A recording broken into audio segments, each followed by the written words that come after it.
Quel a été votre parcours scolaire après la sortie d'école primaire? Après l'école primaire, j'ai fait les techniques au niveau A3. J'ai fait jusqu'à ma 5e A3. Puis j'ai demandé d'emploi et depuis je suis ici. Voilà.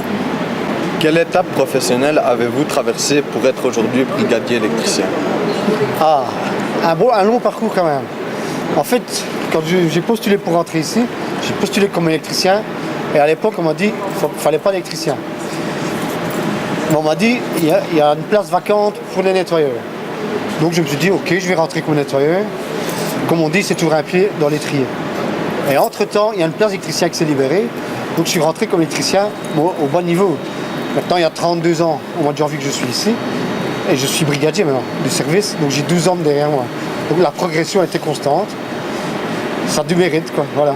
En quoi consiste le métier de brigadier électricien? Rôle, responsabilité, horaire, salaire.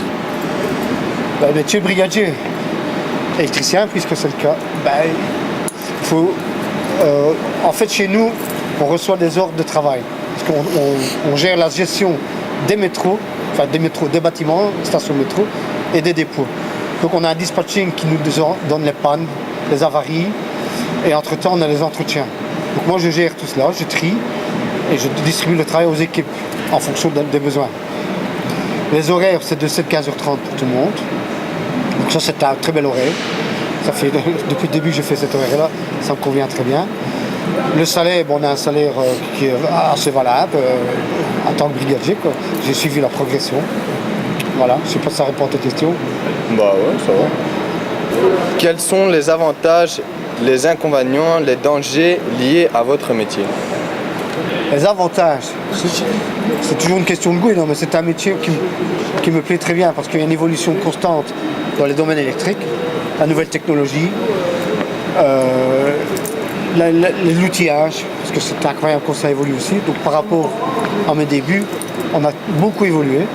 Les inconvénients, ce sont les dangers électriques.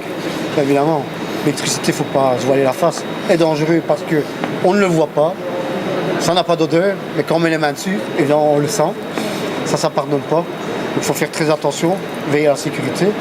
Et la dernière question, c'était quoi? Comment? Comment quoi? En fait, la dernière question, c'était quels sont les avantages, les inconvénients, les dangers liés à votre métier? Ouais, voilà, c'est ça que j'ai répondu, oui.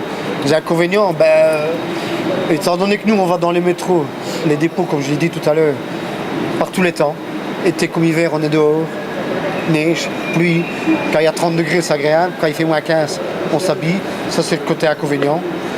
Maintenant, les avantages, c'est comme je dis, on suit l'évolution, on est en contact avec les gens dans les métros. Moi, ça me plaît très bien et on évolue. Avez-vous encore la possibilité d'obtenir une promotion? Si oui, laquelle et comment? Possibilité, je dirais à mon niveau. Donc je suis salarié. Quand on est brigadier, on est au plus haut niveau des salariés. La seule promotion que je pourrais encore avoir, c'est de passer employé. Et là, à ce moment-là, il y a encore des promotions. Et on parle de le faire, mais bon, pour l'instant, je suis pas assez. Voilà. Ah ouais. Quel conseil donneriez-vous à de futurs électriciens dans la société actuelle? Conseil. Le conseil, c'est de bien travailler, être ponctuel, respectueux de son travail, des autres. Et je dirais en gros, travailler comme si vous travailliez pour vous. Pour ça, vous allez avoir un travail bien propre, bien fait de vous. Et il faut faire comme si c'était pour vous. Ouais, pas bâclant. Voilà. C'est sûr.